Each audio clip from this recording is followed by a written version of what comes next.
دا زموږ د پاکستان حال دی مرګور دا ویډیو ډېر ضرور ده دا ویډیو راسه وګورئ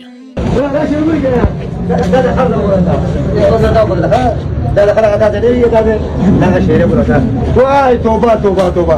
ورې سره سره شه ټول استعمال دي ټول ولې دي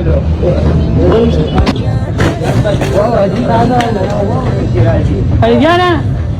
Indiana, Indiana, Indiana.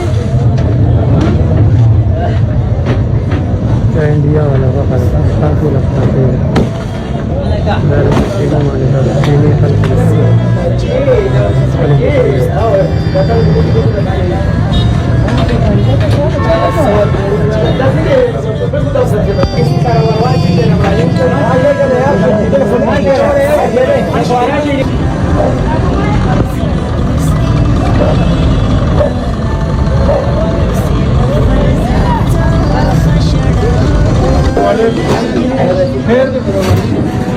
दादी के बोला हर वाला यार दुखी हां हर वाला दुखी यार वो कैसे वो ले लियो हर वाला हर यार हां हर वाला यार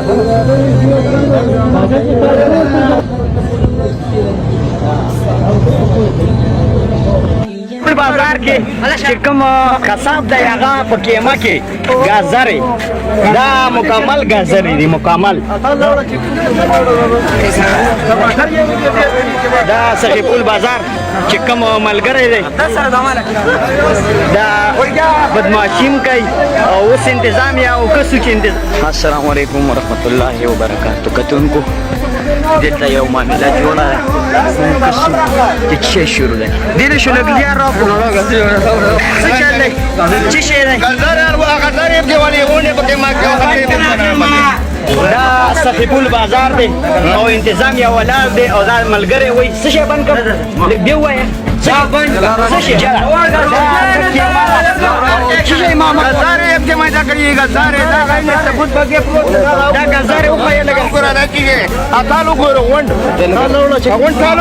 تالو گورا وند تال دا بس کتای شو دا سقی پول بازار که چکم کساب دا یاغا پکیمه که گزاره دا مکمل گزاری دی مکمل دا سقی پول بازار چکم ملګری دی دا بدمعشیم کوي او اوس انتظامیه او کسو چې انتظامیه او څه ردی عمل کوي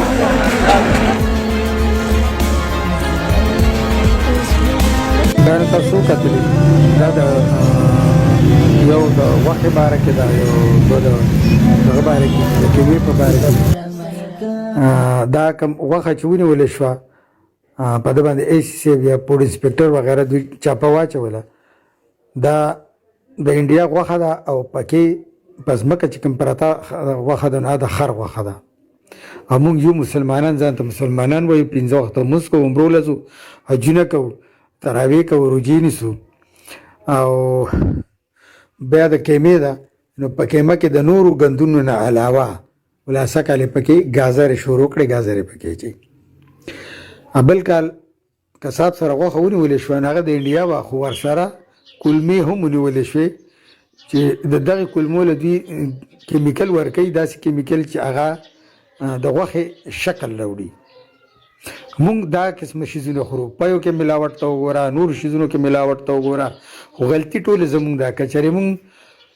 په روژه کې د غوښې نه د چرګ نه او د کیمې نه کلار شو دوی به دا کیسې بیا نه کوي په خپله به دوی ټیک ټاک شي او سوچه شیز به عوامو ته میلاوي بل زما دا درخواست دی چې نن د جمعې ورځ ده 15 تاریخ دی د مارچ 2024 عهد کوو ټول چې چاته د ویډیو ورسېده او ټول شیر کوي چې چاته یې شیر کوي چې دا عهد کوو د اوس نه چې د سبا نه به مونږ کیمه غوښه او چرګ دا نه راوړو مونږ به سبزي او دالونه پخوو په خپله به دوی ټیک شي او عوامو ته به سوچه شیز بیا میلاویږي اوس پکې له کسابان غوښو له اوبه هم ورکوي د وزن سوا کېدو دپاره باقاعده یې پته لګي چې دې له اوبه ورکړې شوي او مونږ عوام مونږ حیران یو چې زه وګورم په تختونو دا کومې غوښې پرتې دي د عوام ورته ولاړي او وړي کورونو ته نو دوی ته دا ښځې هم نه وایي چې دا دې راپسې څه شی راوړو بل مې زمونږ هم غلطي ده انتظامیه ته درخواست دی چې دوی روزانه معاینه کوي، بازار ته دې روزي، فوډ انسپکټر دې تنخواه اخلي، د قوم د ټیکسونو